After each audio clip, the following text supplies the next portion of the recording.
Šajā raidījumā gremdēšanās atmiņās, bomžu nedienas un ielaušanās. Vai jums ir atmicis būt mentāli slimam? Vai jums ir atmicis ticēt jūs delusions, ka viņš tiešām jūs mīl? Vai apnikuši burvis uz tukšie solījumi? Tad jums var palīdzēt ārsts/psihologs, kurš jau praksē 15 gadus. Zvaniet pa numuru, lai uzzinātu vairāk. Kādas ir mentāls slims?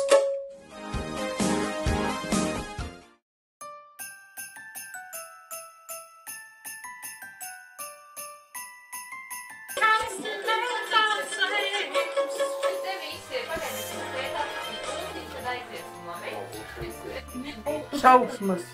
Uztici viņiem uzpilnēt normālu reklāmu. Par to es viņiem maksāju. Tēt, nāc, tev arī dāvani. Nē, mēs par to jau runājām. Es nesvinu Ziemassvētku. Ziemassvētki ir tikai vienreiz gadā, taču iepriecini bērnu. Jā, kāpēc tu vispār nesvini Ziemassvētkus?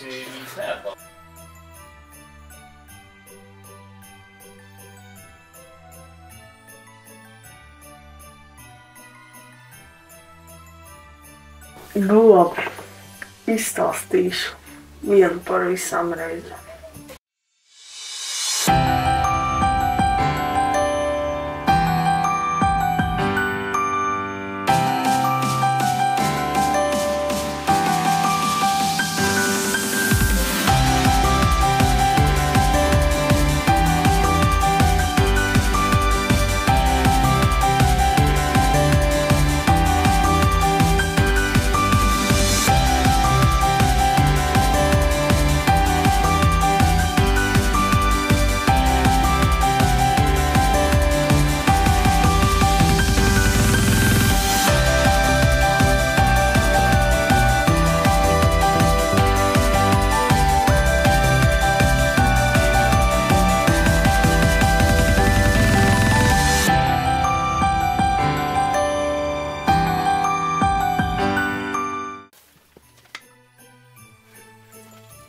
Ir kādas ziņas no Alvīnas.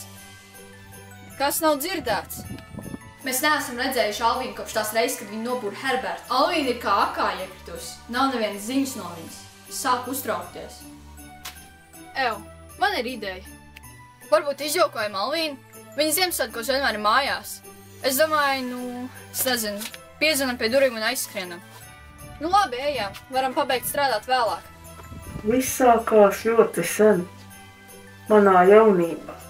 Ziemassvētki bija mani mīļākie svētki, līdz viss nogāja greizi.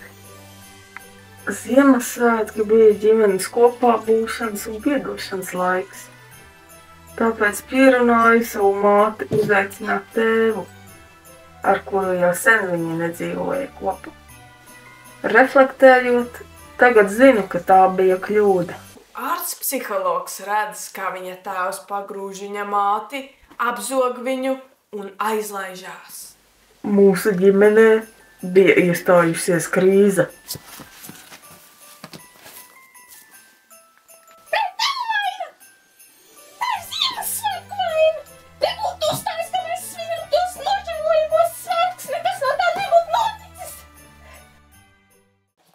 Ārsts psihologs bija viens pats.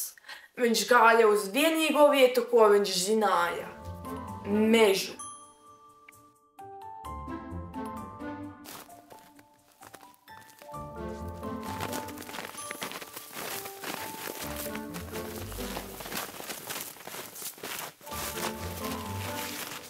Viņam vairs nebija nekā, ne mātes, ne tēva, ne eglītes. Labi, ka pats vēl bija sveiks un vesels. Tā kā man vairs nekā nebija palicis, es paliku mežā, pārtiku no čiekuriem un mācījos seno meža maģijas mākslu. Nav zvanīt. Ejam otru pusi. Kā tu bīts teiciens? Kad Dievs aizver durvis, viņš atver logu. lai pa to ielīst iekšā!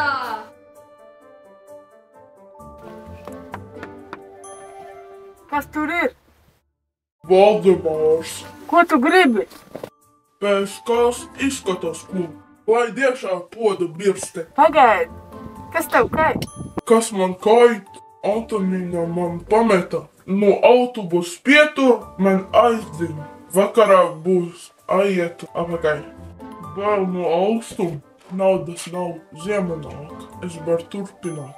Vai tas tev nomāc? Uzdzer trauksmi? Kā tev tas lika justies, ka viņa aizgāja? Sūdīgi brāl, ko lai saka. Herberts kāp iekšā pa logu.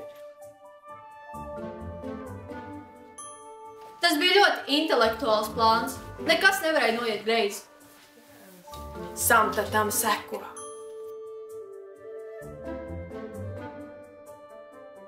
Ja godīgi, es nezinu, kāpēc es tur sekoju viņam iekšā, bet man bija ātri jāizdomā, kur noslēpties. Kāds šis visam sakars ar bailēm no augstuma? Lūdzu, pastāst. No augstuma man ir bail, ārmurtā. Pastāst pa bērnību. Varbūt atradīsim šiem visam iemeslu. Un varbūt mēs tev varēsim izārstēt. Toreiz es atklāju ko jaunu. Veidu, kā palīdzēt cilvēkiem sakārtot prātu tikai ar runāšanu vien un kļuvu par psihologu. Pēc tam, kad tumšā maģija un kino man pievīla.